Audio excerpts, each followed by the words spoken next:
സഹകരണ ബാങ്കുകൾക്ക് ഇളവ് നൽകുമെന്ന് കേന്ദ്രം സുപ്രീം കോടതിയെ അറിയിച്ചിരിക്കുന്നു. സഹകരണ ബാങ്കുകളുടെ ഇതുമായി ബന്ധപ്പെട്ട ഹർജി സുപ്രീം കോടതി പരിഗണിക്കുന്നതിനിടെയാണ് കേന്ദ്രം ഇങ്ങനെയൊരു കാര്യം അറിയിച്ചിട്ടുള്ളത്. നേരത്തെ തന്നെ സഹകരണ ബാങ്കുകളോടുള്ള കേന്ദ്ര നിലപാടിനെതിരെ അതിരൂക്ഷമായ വിമർശനങ്ങളാണ് സുപ്രീം കോടതി ഉയർത്തിയിരുന്നത്. നേരത്തെ ഈ ഹർജി പരിഗണിക്കവേ ഇന്ന് വിധി പറയാനായി ഹർജി മാറ്റിവെച്ചിരിക്കുകയായിരുന്നു.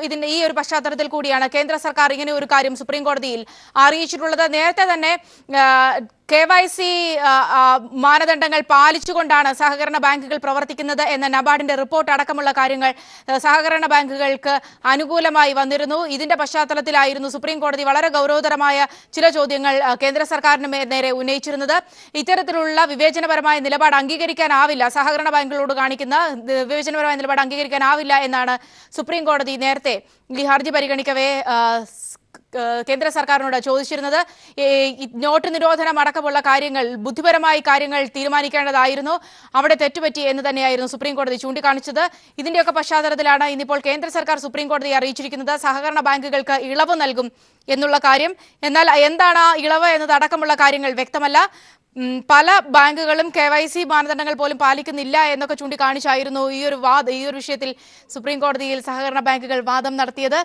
ഈ വാർത്തയുടെ വിവരങ്ങളുമായി സിജു സുഗതൻ നമ്മോടൊപ്പം തത്സമയം ചേരുന്നുണ്ട്. സിജു, ഏതായാലും അന്തിമ വിധി വരാനിരിക്കുന്നതേ ഉള്ളൂ. പക്ഷേ ഇപ്പോൾ ഏറ്റവും പുതുതായ വിവരം കേന്ദ്ര സർക്കാർ സുപ്രീം കോടതിയിൽ അറിയിച്ചിരിക്കുന്നു സഹകരണ ബാങ്കുകൾക്ക് ഇളവ് നൽകാമെന്ന്. ഇതിനൊരു പശ്ചാത്തലം, ഒപ്പം മറ്റു വിവരങ്ങളും. സൗമ്യ, സുപ്രീം കോടതിയിൽ ഇപ്പോഴും ഇതുമായി ബന്ധപ്പെട്ട വാദം നടന്നുകൊണ്ടിരിക്കുകയാണ്. പക്ഷേ ഏറ്റവും കേന്ദ്ര സർക്കാരിന്റെ നിലപാട് ഇപ്പോൾ കേന്ദ്ര സർക്കാർ കോടതിയിൽ വ്യക്തമാക്കിയതാണ് നമുക്ക് അറിയാൻ കഴിയുന്നത്. അതുപ്രകാരം സഹകരണ ബാങ്കുകൾക്ക് ഇളവ് നൽകാം. അതായത് കറൻസി പ്രതിസന്ധിയുമായി ബന്ധപ്പെട്ട് വന്ന പ്രശ്നങ്ങളിൽ നോട്ട് മാറ്റം അടക്കമുള്ള വിഷയങ്ങളിൽ കേന്ദ്ര സർക്കാർ ഇപ്പോൾ നിലപാട് വ്യക്തമാക്കിയിരിക്കുന്നത് സഹകരണ ബാങ്കുകൾക്ക് ഇളവ് നൽകാം എന്ന തരത്തിലാണ് പറഞ്ഞിരിക്കുന്നത്. നേരത്തെ തന്നെ കേന്ദ്ര സർക്കാർ ഇതുമായി ബന്ധപ്പെട്ട് പറഞ്ഞിരുന്നത് നിലവിൽ ആദായ നികുതി അടയ്ക്കുന്നില്ല, അതോടൊപ്പം തന്നെ കള്ളപ്പണം വെളുപ്പിക്കുന്നു, KYC വ്യക്തമാക്കുന്നില്ല എന്ന തരത്തിലുള്ള ആരോപണങ്ങളാണ് കേന്ദ്ര സർക്കാർ ഇത് സംബന്ധിച്ച് ഉന്നയിച്ചിരുന്നത്. പക്ഷേ നബാർഡ് തന്നെ ഇതിനെ പൊളിച്ചുകൊണ്ട് രംഗത്ത് വന്ന സാഹചര്യത്തിലാകണം ഒരുപക്ഷേ കേന്ദ്രം ഇപ്പോൾ നിലപാട് വ്യക്തമാക്കിയിരുന്നത്. കാരണം ജില്ലാ സഹകരണ ബാങ്കുകളും സംസ്ഥാന സഹകരണ ബാങ്കുകളും അടക്കം KYC മാനദണ്ഡങ്ങൾ പാലിക്കുന്നു എന്നാണ് നബാർഡ് നേരത്തെ തന്നെ വ്യക്തമാക്കിയിരുന്നത്. ഇത് സംബന്ധിച്ച് റിപ്പോർട്ട് സുപ്രീം കോടതിയിൽ സമർപ്പിക്കുകയും ചെയ്തു. ഈ പശ്ചാത്തലത്തിൽ കൂടിയായിരിക്കണം ഇപ്പോൾ കേന്ദ്ര സർക്കാർ ഈ ഒരു നിലപാട് സുപ്രീം കോടതിയെ അറിയിച്ചിരിക്കുന്നത്. നമുക്കറിയാം, സംസ്ഥാനത്തിന്റെ തന്നെ സാമ്പത്തിക മേഖലയുടെയും ഒരുപക്ഷെ സംസ്ഥാന വികസനത്തിന്റെ തന്നെ നട്ടലായ സഹകരണ ബാങ്കുകളെ തകർക്കുന്ന സഹകരണ പ്രസ്ഥാനത്തിന് തകർക്കുന്ന നിലപാടായിരുന്നു കേന്ദ്ര സർക്കാരിന്റെ ഭാഗത്തു നിന്ന് നേരത്തെ ഉണ്ടായിരുന്നത്. ഇതുമായി ബന്ധപ്പെട്ട് പ്രധാനമന്ത്രിയെ അടക്കം കാണുന്നതിനും മാത്രമല്ല ദില്ലിയിലടക്കം പ്രതിഷേധം ശക്തമായ ഒരു സാഹചര്യത്തിലാണ് ഇപ്പോൾ കേന്ദ്ര സർക്കാർ ഈ നിലപാടുമായി രംഗത്ത് വന്നിരിക്കുന്നതെന്ന് പറയാൻ കഴിയും. ഏതായാലും ഇത് സംബന്ധിച്ചുള്ള അന്തിമ വാദം സുപ്രീം കോടതിയിൽ നടന്നുകൊണ്ടിരിക്കുകയാണ്. സുപ്രീം കോടതിയുടെ ഉത്തരവും ഇത് സംബന്ധിച്ച് അന്തിമ വിധിയും ഇനി എന്താണെന്നുള്ളത് കാത്തിരിക്കേണ്ടതുണ്ട്. ഈ നിലവിൽ ഏതായാലും സഹകരണ ബാങ്കുകളുടെ പ്രവർത്തനങ്ങളെ ശരിയായ രീതിയിലാണ് നടക്കുന്നതെന്ന് സാധൂകരിക്കുന്ന തരത്തിലുള്ള ഒരു നിലപാട് തന്നെയാണ് കേന്ദ്ര സർക്കാരിന്റെ ഭാഗത്തു നിന്ന് വന്നിരിക്കുന്നത്. നേരത്തെ ഇതുമായി ബന്ധപ്പെട്ട് കേന്ദ്ര സർക്കാർ കേരളത്തിലെ സഹകരണ പ്രസ്ഥാനത്തെ തകർക്കുന്നതിനായി കണ്ടെത്തിയിരുന്ന ന്യായങ്ങൾ ഇതാണ്: 1, KYC മാനദണ്ഡങ്ങൾ പാലിക്കുന്നില്ല; 2, ആദായ നികുതി അടയ്ക്കുന്നില്ല; 3, കള്ളപ്പണം വെളുപ്പിക്കുന്നു. ഈ ആരോപണങ്ങളായിരുന്നു കേന്ദ്ര സർക്കാർ. അതുകൊണ്ട് തന്നെ നോട്ട് പിൻവലിക്കൽ, അതായത് നോട്ടുകൾ മാറിയെടുക്കുന്നതിനുള്ള അവകാശം സഹകരണ ബാങ്കുകൾക്ക് നൽകിയിരുന്നില്ല. ഇത് നൽകണമെന്ന് ആവശ്യപ്പെട്ടു. മാത്രമല്ല, കഴിഞ്ഞ മാസം 8-ാം തീയതി, നവംബർ മാസം 8-ാം തീയതി നോട്ട് 500-ന്റെയും 1000-ന്റെയും നോട്ടുകൾ പിൻവലിച്ചതിനെ തുടർന്ന് സംസ്ഥാനത്തെ സഹകരണ ബാങ്കുകളുടെ ആകെ പ്രവർത്തനം നിലയ്ക്കുന്ന ഒരു സാഹചര്യമാണ് ഉണ്ടായിരുന്നത്. ഈ പശ്ചാത്തലവും മാത്രമല്ല, സംസ്ഥാനത്തിന്റെ നേരത്തെ സൂചിപ്പിച്ചതുപോലെ തന്നെ സംസ്ഥാനത്തിന്റെ സാമ്പത്തിക മേഖലയുടെയും സംസ്ഥാന വികസനത്തിന്റെയും നട്ടലായ സഹകരണ ബാങ്കുകൾക്ക് ഇതിനുള്ള അവകാശം നൽകണം, ഇളവ് നൽകണമെന്ന് സംസ്ഥാന സർക്കാർ ആവശ്യപ്പെട്ടിരുന്നു. മാത്രമല്ല, പ്രതിപക്ഷം അടക്കം ഇതിൽ സംസ്ഥാനത്തെ BJP നേതൃത്വം മാത്രമാണ് ഇത്തരത്തിലൊരു സഹകരണ പ്രസ്ഥാനങ്ങൾക്കെതിരായ ഒരു നിലപാട് കൈക്കൊണ്ടത്. അവർ ഉന്നയിച്ചിരുന്നത് കള്ളപ്പണം വെളുപ്പിക്കുന്നത് സഹകരണ ബാങ്കുകളിലൂടെയാണെന്നുള്ള ആരോപണമാണ് ഉന്നയിച്ചിരുന്നത്. ഇത് മുഖവിലക്കെടുത്താണ്. കാരണം ഈ വാർത്ത ഇത്തരത്തിൽ കേന്ദ്ര സർക്കാരിന്റെ നിലപാട് വരുന്നതിനെ തുടർന്ന് കുമ്മനം രാജശേഖരൻ അടക്കമുള്ള സംസ്ഥാനത്തെ നേതാക്കൾ കേന്ദ്ര ധനമന്ത്രിയുമായി ചർച്ചകൾ വരെ നടത്തിയിരുന്നു. അപ്പോഴും സംസ്ഥാനത്തെ BJP നേതൃത്വം ആരോപണം ഉന്നയിച്ചിരുന്നത് കള്ളപ്പണം വെളുപ്പിക്കുന്നത് സംസ്ഥാന സഹകരണ ബാങ്കുകളിലൂടെയാണ്. അതുകൊണ്ട് തന്നെ ഇവിടെ ഇത്തരത്തിൽ സഹകരണ ബാങ്കുകൾക്ക് ഈ ഇളവ് അനുവദിക്കാനാകില്ല എന്ന നിലപാടായിരുന്നു സംസ്ഥാനത്തെ BJP നേതൃത്വം വ്യക്തമാക്കിയിരുന്നത്. ആ നിലപാടുകൾ കൊണ്ട് തന്നെയാണ് കേന്ദ്ര സർക്കാർ വളരെ കർക്കശ കർക്കശമായ നിലപാടിലായിരുന്നു. സഹകരണ ബാങ്കുകൾക്ക് ഇത്തരത്തിലൊരു ഇളവ് നൽകാനാകില്ല എന്നായിരുന്നു നേരത്തെ നിലപാടെടുത്തിരുന്നത്. പക്ഷേ വിവിധ കോണുകളിൽ നിന്ന്, അതായത് സംസ്ഥാനത്ത് ഒട്ടാകെ, അതായത് കക്ഷി രാഷ്ട്രീയ ഭേദമന്യേ തന്നെ ഒരു പ്രതിഷേധം ഉയർന്നു വന്ന പശ്ചാത്തലത്തിൽ കൂടിയാകണം ഇപ്പോൾ കേന്ദ്ര സർക്കാർ ഇത് സംബന്ധിച്ചിട്ടുള്ള ഒരു നിലപാട് വ്യക്തമാക്കിയിരിക്കുന്നത്. ഇതിൽ പറഞ്ഞിരിക്കുന്ന കാര്യങ്ങൾ നേരത്തെ 3 ആരോപണങ്ങളാണ് കേന്ദ്ര സർക്കാരും അതോടൊപ്പം തന്നെ BJP നേതൃത്വവും സംസ്ഥാന സഹകരണ ബാങ്കുകൾക്കെതിരെ ഉന്നയിച്ചിരുന്നത്. അതിൽ ഏറ്റവും പ്രധാനപ്പെട്ടത് KYC മാനദണ്ഡങ്ങൾ പാലിക്കുന്നില്ലെന്നാണ്. അതായത് ഉപഭോക്താവിനെ അറിയുക, നോ യുവർ കസ്റ്റമർ എന്ന് പറയുന്ന ആ സംവിധാനം മാനദണ്ഡം പാലിക്കുന്നില്ല എന്ന അതിനെ അടിസ്ഥാനമാക്കിയായിരുന്നു ബാങ്കുകൾക്ക് ഇളവ് നൽകാനാകില്ല എന്ന് കേന്ദ്ര സർക്കാർ പറഞ്ഞിരുന്നത്. മാത്രമല്ല സംസ്ഥാനത്ത് ഒട്ടാകെയുള്ള കള്ളപ്പണം വെളുപ്പിക്കുന്നത് കേന്ദ്ര സർക്കാർ സഹകരണ ബാങ്കുകളിലൂടെയാണെന്നുള്ള ആരോപണം ഉന്നയിച്ചിരുന്നു. പക്ഷേ ഇതൊക്കെ വരുമ്പോൾ തന്നെയും പുതുതലമുറ ബാങ്കുകളിലൂടെയാണ് ഇത്തരത്തിൽ കള്ളപ്പണം വെളുപ്പിക്കുന്നതിനുള്ള വാർത്തകൾ ഇന്നും പുറത്തു വന്നുകൊണ്ടിരിക്കുന്നു. നമുക്കറിയാം ആക്സിസ് ബാങ്ക് എന്ന് പറയുന്ന രാജ്യത്തെ പുതുതലമുറ ബാങ്കുകൾ പ്രമുഖ ബാങ്കായ ആ ആക്സിസ് ബാങ്കിൽ ഇന്ന് മാത്രം 60 കോടിയുടെ കള്ളപ്പണ നിക്ഷേപം കണ്ടെത്തി. കഴിഞ്ഞ ഒരാഴ്ചയായി ഏകദേശം 1000-ലധികം കോടിയുടെ കള്ളപ്പണ നിക്ഷേപമാണ് ഈ ന്യൂ ജനറേഷൻ ബാങ്കുകളിലൂടെ നടക്കുന്നത്. പക്ഷേ സംസ്ഥാനത്തെ സഹകരണ ബാങ്കുകളിൽ ഒന്നിൽ നിന്ന് പോലും ഇത്തരത്തിലുള്ള കള്ളപ്പണം വെളുപ്പിച്ചായിട്ടുള്ള ഒരു വിവരവും പുറത്തു വന്നിരുന്നില്ല. ഈ സാഹചര്യത്തിലൊക്കെ കൂടി പരിശോധിക്കുമ്പോഴാണ് ഇന്ന് കേന്ദ്ര സർക്കാർ ഇപ്പോൾ ഈ ഒരു നിലപാട് വ്യക്തമാക്കിയിരിക്കുന്നത്. ഏതായാലും ഈ വിധിയുമായി ബന്ധപ്പെട്ട കൂടുതൽ വിവരങ്ങൾ, അതായത് കേന്ദ്രത്തിന്റെ നിലപാട് മാത്രമാണ് ഇപ്പോൾ കോടതിയിൽ എടുത്ത നിലപാടുമാണ് മാത്രമാണ് ഇപ്പോൾ പുറത്തു വന്നിരിക്കുന്നത്. സുപ്രീം കോടതിയുടെ അന്തിമ വിധി എന്തായിരിക്കുമെന്ന് ഇനി കാത്തിരുന്ന് കാണേണ്ടത്. ഒരുപക്ഷെ അതിവിടെ സുപ്രധാനമാണ്. സിജു, നമുക്കറിയാം കഴിഞ്ഞ തവണ ഹർജി പരിഗണിക്കുന്ന ഘട്ടത്തിൽ എങ്ങും സുപ്രീം കോടതി ചോദിച്ച കൃത്യമായ ചോദ്യങ്ങൾക്ക് മറുപടി നൽകാൻ പോലും കേന്ദ്രത്തിനാവാത്തൊരവസ്ഥയുണ്ടായിരുന്നു. അതിന്റെ അടിസ്ഥാനത്തിൽ പ്രത്യേകിച്ച് നബാർഡിന്റെ ഈ ഒരു റിപ്പോർട്ടിന്റെയൊക്കെ പശ്ചാത്തലത്തിൽ അതിരൂക്ഷമായ ചോദ്യങ്ങളായിരുന്നു സുപ്രീം കോടതി കേന്ദ്ര സർക്കാരിനോട് ചോദിച്ചിരുന്നത്. അതുകൊണ്ട് തന്നെ ഇന്നിങ്ങനെ ഒരു കേസ് പരിഗണിക്കപ്പെടുമ്പോൾ മറ്റൊരു ഗത്യന്തരവും ഇല്ലാതെ ഒരുപക്ഷെ വലിയൊരു തിരിച്ചടി ഉണ്ടാകും എന്നതിന്റെ ഒരു പശ്ചാത്തലത്തിൽ കൂടിയായിരിക്കുമോ ഇപ്പോൾ ഈ ഇളവുകളോടുകൂടിയ ഒരുപക്ഷെ എന്തെങ്കിലും ഉപാധികൾ മുന്നോട്ട് വെച്ചിട്ടായിരിക്കും ഇന്നിപ്പോൾ ഇങ്ങനെ ഒരു നിലപാടെടുക്കാൻ വേണ്ടി ഒരു ശ്രമം കേന്ദ്രം നടത്തുക? അങ്ങനെ ഒരു നീക്കത്തിലേക്ക് പോയത് വലിയൊരു തിരിച്ചടി ഒഴിവാക്കാൻ വേണ്ടി കൂടിയായിരിക്കുമോ? സൗമ്യ, സഹകരണ മേഖല ശക്തമായ സംസ്ഥാനങ്ങളിൽ നിന്ന് വളരെ വലിയൊരു പ്രതിഷേധം ഇതുമായി ബന്ധപ്പെട്ട് ഉയർന്നു വന്നിരുന്നു. ഇതിൻ്റെയൊക്കെ കൂടി പശ്ചാത്തലത്തിൽ തന്നെ ആയിരിക്കണം സ്വാഭാവികമായിട്ടും കേന്ദ്ര സർക്കാർ ഇത്തരത്തിലൊരു നിലപാട് എടുത്തിട്ടുള്ളത്.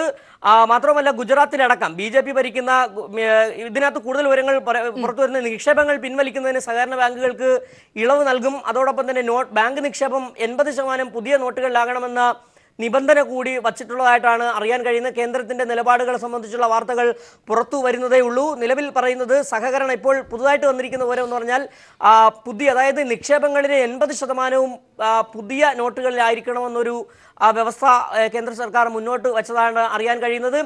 ഏതായാലും സൗമ്യ നേരത്തെ സൂചിപ്പിച്ചതുപോലെ തന്നെ സഹകരണ മേഖല ശക്തമായ സംസ്ഥാനങ്ങളിൽ നിന്ന് ഉയർന്നു വന്ന ഒരു പ്രതിഷേധത്തിന്റെ കൂടി ഭാഗമായിട്ടായിരിക്കാം ഒരുപക്ഷെ കേന്ദ്ര സർക്കാരിന്റെ ഈ നിലപാട് മാറ്റം എന്ന് പറയുന്നത്. ഇതിപ്പോൾ ആദ്യ റിപ്പോർട്ടുകൾ മാത്രമാണ് പുറത്തു വരുന്നത്. കേന്ദ്ര സർക്കാർ ഇതുമായി ബന്ധപ്പെട്ട് ഇളവ് നൽകാം, ഇളവ് ഏതൊക്കെ മേഖലകളിൽ എങ്ങനെയൊക്കെ നൽകുമെന്നതിനെ സംബന്ധിച്ചുള്ള കൂടുതൽ വിവരങ്ങൾ ഇനിയും അറിയേണ്ടതുണ്ട്. നിലവിലും കോടതിയിൽ വാദം ഇത് സംബന്ധിച്ച് നടന്നുകൊണ്ടിരിക്കുകയാണ്. ഗുജറാത്തിൽ നേരത്തെ അറിയാം, ഗുജറാത്തിലെ ക്ഷീര സഹകരണ സംഘങ്ങൾ ശക്തമായ ലോകത്തിന് തന്നെ മാതൃകയായ അമുലിന് രൂപം കൊടുത്ത ഗുജറാത്ത്, അവിടുത്തെ സഹകരണ മേഖല ശക്തമാണ്. അവിടെ നിന്ന് തന്നെ ക്ഷീര കർഷകരടക്കം പ്രതിഷേധവുമായി രംഗത്തെത്തിയ കൂടിയ പശ്ചാത്തലത്തിലായിരിക്കണം കേന്ദ്ര സർക്കാർ ഇപ്പോൾ ഒരു നിലപാടിലേക്ക് വന്നിരിക്കുന്നത്. ഏതായാലും ഈ സഹകരണ മേഖലയെ തകർക്കാൻ 1991 മുതൽ, അതായത് നേരത്തെ ഉണ്ടായിരുന്ന UPA സർക്കാർ ആയാലും അല്ലെങ്കിൽ പിന്നീട് തുടർച്ചയായ NDA സർക്കാരും എല്ലാം തന്നെ സഹകരണ മേഖലയെ തകർക്കുന്നതിനുള്ള ശ്രമങ്ങൾ നടത്തിക്കൊണ്ടുവരുന്നു. അതിന്റെ ഭാഗമായി വൈദ്യനാഥൻ കമ്മിറ്റി റിപ്പോർട്ടും അതോടൊപ്പം തന്നെ പ്രകാശ് ബക്ഷി കമ്മിറ്റി റിപ്പോർട്ട് അടക്കമുള്ള കാര്യങ്ങൾ, വൈദ്യനാഥൻ കമ്മിറ്റി റിപ്പോർട്ട് പ്രകാരമുള്ള MOUയിൽ ഒപ്പുവെക്കാതിരുന്നതും അതോടൊപ്പം തന്നെ പ്രകാശ് ബക്ഷി റിപ്പോർട്ടിലെ നിർദ്ദേശങ്ങളെ എതിർത്തതും ഒക്കെയാണ് കേരളത്തിനെ ഒരു പക്ഷേ ഒരു പ്രതികാര മനോഭാവത്തോടു കൂടി കേന്ദ്ര സർക്കാർ സമീപിക്കാൻ ഇടയാക്കിയതെന്ന് തന്നെ പറയാം. ഏതായാലും കേരളം പോലുള്ള സഹകരണ മേഖല ശക്തമാവുകയും മാത്രമല്ല സംസ്ഥാനത്തിന്റെ ആകെ വികസനത്തിന് നട്ടലും കൈത്താങ്ങുമായി നിൽക്കുന്ന സഹകരണ മേഖലയെ ശക്തിപ്പെടുത്തേണ്ടതുണ്ട് എന്നുള്ളത് ഇവിടുത്തെ BJP ഒഴികെയുള്ള ബാക്കി എല്ലാ രാഷ്ട്രീയ കക്ഷികളും ഒറ്റക്കെട്ടായിരുന്നു. ഇത്തരത്തിൽ ഇന്നലെ തന്നെ പ്രതിപക്ഷം ഇതുമായി ബന്ധപ്പെട്ട് രാഷ്ട്രപതിയെ കണ്ട് നിവേദനം സമർപ്പിക്കുകയും ചെയ്തിരുന്നു. അങ്ങനെ നിരവധി പ്രതിഷേധങ്ങളുടെ ഒരു പശ്ചാത്തലത്തിൽ കൂടിയാകണം ഇപ്പോൾ കേന്ദ്ര സർക്കാർ ഒരു നിലപാട് മാറ്റം പറഞ്ഞിരിക്കുന്നത്. നേരത്തെ ഒരു കടുംപിടുത്തം തന്നെയായിരുന്നു കേന്ദ്ര സർക്കാർ ഇക്കാര്യത്തിൽ. കാരണം ഒരു തരത്തിലുള്ള വിട്ടുവീഴ്ചയ്ക്കും തയ്യാറല്ല എന്ന നിലപാടായിരുന്നു കേന്ദ്ര സർക്കാരിനുണ്ടായിരുന്നത്. പക്ഷേ നബാർഡ് ഇത്തരത്തിൽ കേന്ദ്ര സർക്കാരിന്റെ തന്നെ അധീനതയിലുള്ള നബാർഡ് ഈ സഹകരണ ബാങ്കുകൾക്ക് ക്ലീൻ ചിറ്റ് നൽകിക്കൊണ്ട് രംഗത്ത് വന്നതും അത് സംബന്ധിച്ച റിപ്പോർട്ട്, അതായത് KYC മാനദണ്ഡങ്ങൾ സഹകരണ ബാങ്കുകൾ കൃത്യമായി പാലിക്കുന്നുണ്ട് എന്നത് സംബന്ധിച്ച റിപ്പോർട്ട് സുപ്രീം കോടതി സമർപ്പിക്കുകയും ചെയ്തു. ഇതിന്റെയൊക്കെ പശ്ചാത്തലത്തിലായിരിക്കണം ഇപ്പോൾ കേന്ദ്ര സർക്കാർ ഇത് നിലപാടിൽ അയവ് വരുത്തിയിരിക്കുന്നത്. സഹകരണ ബാങ്കുകൾക്ക് ഇളവ് നൽകുമെന്നാണ് ഇപ്പോൾ കേന്ദ്രം സുപ്രീം കോടതിയിൽ വ്യക്തമാക്കിയിരിക്കുന്നത്. നിക്ഷേപങ്ങൾ പിൻവലിക്കുന്നതിന് ഇളവ് നൽകാം എന്നാണ് ആദ്യ സൂചനയായിട്ട് നമുക്ക് ലഭിക്കുന്നത്. ആ നിക്ഷേപങ്ങൾ പിൻവലിക്കുമ്പോൾ അതിൽ നിക്ഷേപങ്ങൾ അല്ലെങ്കിൽ നിക്ഷേപിക്കുമ്പോൾ 80% പുതിയ നോട്ടുകളിലാകണമെന്ന ഒരു നിബന്ധന കേന്ദ്ര സർക്കാർ ഇപ്പോൾ മുന്നോട്ട് വെച്ചിട്ടുള്ളതാണ് അറിയുന്നത്. നിലവിൽ 50% നിക്ഷേപം പുതിയ നോട്ടുകളിലാണ് നടക്കുന്നത്. ഏതായാലും ഇത്തരത്തിലുള്ള നിർദ്ദേശങ്ങളെ സംബന്ധിച്ച് വാദം കോടതിയിൽ നടന്നുകൊണ്ടിരിക്കുകയാണ്. ഞാൻ തിരികെ എത്താം. ശ്രീ കരകുളം കൃഷ്ണപിള്ള നമ്മോടൊപ്പം ടെലിഫോൺ ലൈനിൽ ചേരുന്നുണ്ട്, പ്രമുഖ സഹകാരി. ഒരുപക്ഷെ ഇപ്പോൾ സുപ്രീം കോടതിയിൽ ഇതിന്റെ വാദം തുടർന്നുകൊണ്ടിരിക്കുന്നതേ ഉള്ളൂ. ഈ ഒരു ഘട്ടത്തിലാണ് കേന്ദ്രം ഇങ്ങനെ ഒരു കാര്യം അറിയിച്ചിരിക്കുന്നത്. അതായത് ഇളവുകളോടുകൂടി ഈ കാര്യത്തിൽ സഹകരിക്കാം എന്നുള്ളൊരു നിലപാട് ഇപ്പോൾ കേന്ദ്രം സ്വീകരിക്കുന്നത്. പൂർണ്ണമായും എന്താണ് കേന്ദ്രത്തിന് തീരുമാനമെന്ന് വരാനിരിക്കുന്നതേ ഉള്ളൂ. പക്ഷേ ഇപ്പോഴത്തെ ഈ ഒരു കേന്ദ്രത്തിന്റെ ഒരു നിലപാട് മാറ്റം അതിനെ എത്ര കണ്ട് വിശ്വാസത്തിലെടുക്കാൻ പറ്റുന്നുണ്ട്? താങ്കളോടാണ്. കേന്ദ്രത്തിന്റെ സുപ്രീം കോടതി നിലപാട് സുപ്രീം കോടതിയെ കബളിപ്പിക്കാൻ വേണ്ടി, തെറ്റിദ്ധരിപ്പിക്കാൻ വേണ്ടിയുമാണ്. ഈ ഗവൺമെന്റ്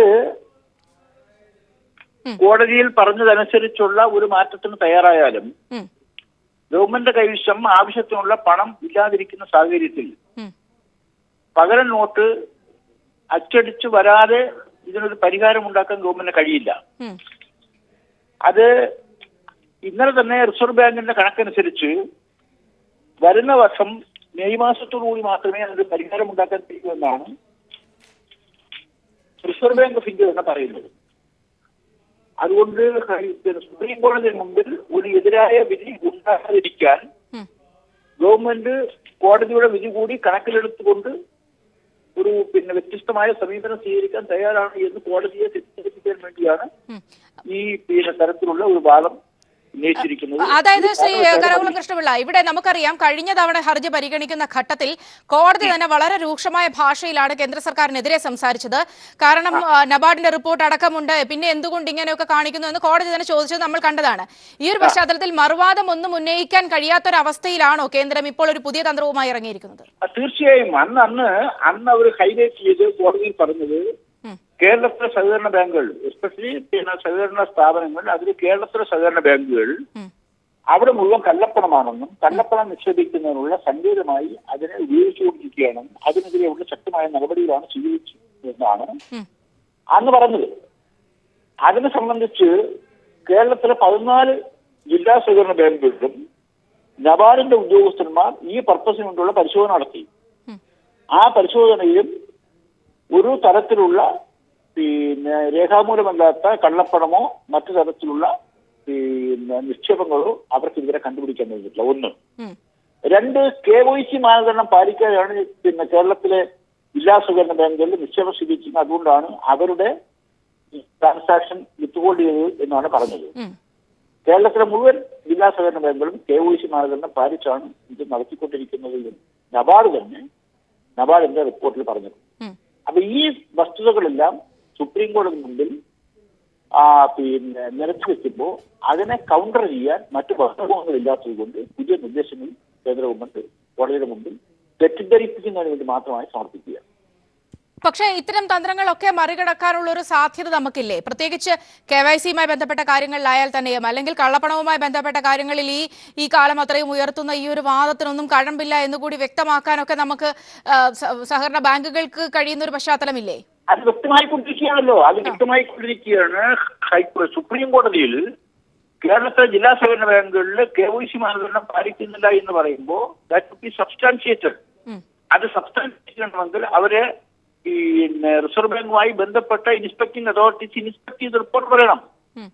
അവർ ഇൻസ്പെക്ട് ചെയ്താൽ നബാർഡിന്റെ റിപ്പോർട്ട് അനുസരിച്ച് കേരളത്തിലെ ജില്ലാ സഹകരണ ബാങ്കുകൾ മുഴുവൻ KYC മാനദണ്ഡം പാലിക്കുന്നവരാണ് എന്നാണ് നബാർഡ് പറഞ്ഞിരിക്കുന്നത്. അവരുടെ റിപ്പോർട്ടിൽ പറഞ്ഞിരിക്കുന്നത്. ആ റിപ്പോർട്ട് നമ്മുടെ സുപ്രീം കോടതി ഹാജരാക്കിയിട്ടുണ്ട്.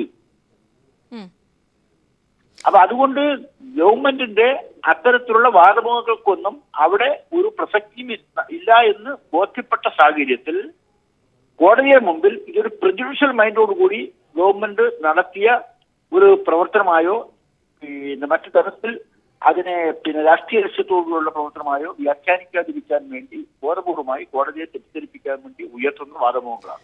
അതായത് ഇപ്പോഴത്തെ ഈ ഒരു നിർദ്ദേശം നിലവിൽ 50% പുതിയ നിക്ഷേപം പുതിയ നോട്ടുകളിൽ വേണം, 80% നിക്ഷേപങ്ങൾ പുതിയ നോട്ടുകളിലാണ് വേണ്ടത് തുടങ്ങിയ കാര്യങ്ങളാണ് ഇപ്പോൾ വന്നിരിക്കുന്നത് എന്നാണ് മനസ്സിലാക്കാൻ സാധിക്കുന്നത്. ഇതിലൊക്കെയുള്ള ഒളിഞ്ഞു കിടക്കുന്ന പ്രശ്നങ്ങൾ എങ്ങനെയാണ്? അല്ല, പുതിയ നിക്ഷേപം വരുന്നത് ഓഫ്കോഴ്സ് പുതിയ നിക്ഷേപം വരുന്നത് 80% പുതിയ നോട്ടുകളിലാണെന്ന് പറഞ്ഞാൽ പറ്റില്ല. അതൊക്കെ അങ്ങനെ ചെയ്യാനും കഴിയുള്ളൂ. നോട്ടിന്റെ ഇനിയിപ്പോ ഗവൺമെന്റ് പറഞ്ഞിരിക്കുന്ന ഈ ഡിസംബർ മാസം 31 കൊണ്ട് പഴയ നോട്ടുകൾ തിരിച്ച് ബാങ്കുകളെ ഏൽപ്പിക്കുന്നുള്ള സമയപരിധി കഴിയുകയാണ്. അപ്പൊ ആ പീരീഡിലും തുടർന്ന് വരുന്ന സമയങ്ങളിലും പുതിയ നോട്ടുകൾ മാത്രമേ നിക്ഷേപിക്കാൻ കഴിയൂ. പക്ഷെ വിഷയം അതല്ല. വിഷയം നിക്ഷേപിക്കാൻ ആവശ്യമായ ട്രാൻസാക്ട് ചെയ്യാൻ ആവശ്യമായ പണം ജനങ്ങളുടെ കയ്യിൽ എത്തിക്കാൻ കഴിയുന്നില്ല. അതിന് റിസർവ് ബാങ്കും ഗവൺമെന്റ് പരാജയപ്പെട്ടിരിക്കുന്നു. ആവശ്യത്തിലുള്ള നോട്ടുകൾ ഉണ്ടായിട്ടില്ല. നമ്മുടെ മാർക്കറ്റിലുള്ള നമ്മൾ ഉള്ള നോട്ടിന്റെ 86% നമ്മൾ ഫ്രീസ് ചെയ്തത്. ആ 86% ഫ്രീസ് ചെയ്തതിന് അതിന്റെ 50% പോലും ഇതുവരെ പ്രിന്റ് ചെയ്യാൻ കഴിഞ്ഞിട്ടില്ല. അപ്പൊ പകരം നോട്ട് കിട്ടാതെ നോട്ടുകൾ പിൻവലിക്കുകയും പകരം നോട്ട് മാർക്കറ്റ് വരാതിരിക്കുകയും ചെയ്യുമ്പോഴത്തേക്ക് നമ്മുടെ മണി സർക്കുലേഷൻ നിന്നിരിക്കുന്നു. ആ മണി സർക്കുലേഷൻ നിൽക്കുന്നവരെ ഇപ്പോഴും ATM 2000 രൂപയാണ് വിത്ഡ്രോ ചെയ്യാന്നുള്ളൂ. പക്ഷെ ഒരു ATM കാശില്ല. മറ്റ് സ്ഥാപനങ്ങളിൽ ബാങ്കുകളിൽ നിന്ന് ചെക്ക് കൊടുത്ത് ഒരാഴ്ചയിൽ പിൻവലിക്കാവുന്ന 24,000 രൂപയാണ്. പല ബാങ്കുകളിലും പോയി ക്യൂ നിന്ന് മണിക്കൂറുകൾ നിന്നാലും അത് കിട്ടാനില്ല. ഗ്രാമപ്രദേശങ്ങളിൽ ബാങ്കുകളിൽ കാശില്ല. അങ്ങനെ ഗുരുതരമായ ഒരു പ്രതിസന്ധി ഈ ബാങ്കിങ് മേഖലയിലും സഹകരണ മേഖലയിലും ഉണ്ടായിരിക്കുന്നു. സഹകരണ മേഖലയിലൂടെ ഒരു പ്രതികാര മനോഭാവത്തോടുള്ള കേന്ദ്ര ഗവൺമെന്റ് സമീപനമാണ് ഈ പ്രശ്നങ്ങൾ കേരളത്തിൽ ഇത്രയും വഷളാക്കിയിരിക്കുന്നത്. ഇവിടെ നമ്മൾ കണ്ടതാണ് ഈ ഒരു വിഷയം പരിഗണിക്കുമ്പോൾ തന്നെയാണ് ശ്രീ കരകുളം കൃഷ്ണപിള്ള, അതായത് ഈ നോട്ട് നിരോധനം പോലും അത് ബുദ്ധിപരമായി വേണമായിരുന്നു എന്ന് കോടതി ചൂണ്ടിക്കാണിച്ചത്. ഒരുപക്ഷെ ഈ നിക്ഷേപവുമായി ബന്ധപ്പെട്ട് ഇങ്ങനെ ചില പരിധികൾ കൂടി പറയുമ്പോൾ കോടതി കുറച്ചുകൂടി ഗൗരവമായി കോടതിക്ക് നോട്ട് നിരോധന വിഷയത്തിൽ ഇടപെടാൻ ഒരു സ്പേസ് കൂടിയല്ലേ ഉണ്ടാവുക? തീർച്ചയായും കോടതിക്ക് ഇതിനകം തന്നെ കോടതിക്ക് ബോധ്യപ്പെട്ടിട്ടുണ്ടായിരുന്നത് ഒരു ഗുഡ് ഫെയ്ത്തിലല്ല ഈ നടത്തിയിരിക്കുന്നത് എന്ന് കോടതിക്ക് ബോധ്യമായിരിക്കുന്നു. അതുകൊണ്ടാണ് കോടതി അത്തരം കമന്റുകൾ നടത്തിയിരിക്കുന്നത്. വളരെ ഷാർപ്പായാണല്ലോ കഴിഞ്ഞ ദിവസം കോടതി കമന്റ് ചെയ്തത്. യെസ്, വളരെ നന്ദി ശ്രീ കരകുളം കൃഷ്ണപിള്ള. ഈ അവസരത്തിൽ ഞങ്ങളോട് സംസാരിക്കുന്നതിന് ഏതായാലും സുപ്രധാനമായ ചില കാര്യങ്ങൾ വന്നിരിക്കുന്നത് കേന്ദ്രം എടുത്തിരിക്കുന്ന ഒരു നിലപാടാണ്. സഹകരണ ബാങ്കുകളുടെ കാര്യത്തിൽ ചില ഇളവുകളോടുകൂടി സഹകരിക്കാമെന്നൊരു നിലപാടാണ് ഇപ്പോൾ കേന്ദ്രം സ്വീകരിച്ചിരിക്കുന്നത്. ഏതായാലും അതുമായി ബന്ധപ്പെട്ട ഏറ്റവും പുതിയ സുപ്രീം കോടതിയുടെ നിലപാടുകളിലേക്ക് വരേണ്ടതുണ്ട്. സുപ്രീം കോടതിയിൽ വാദം പുരോഗമിച്ചുകൊണ്ടിരിക്കുകയാണ്. കേന്ദ്ര സർക്കാരിന്റെ ഈ നിലപാടിനോട് എന്ത് മറുപടിയാണ് സുപ്രീം കോടതി നൽകുക, എന്ത് നിലപാടാണ് സുപ്രീം കോടതി സ്വീകരിക്കുക എന്നത് തന്നെയാണ് നിർണായകം.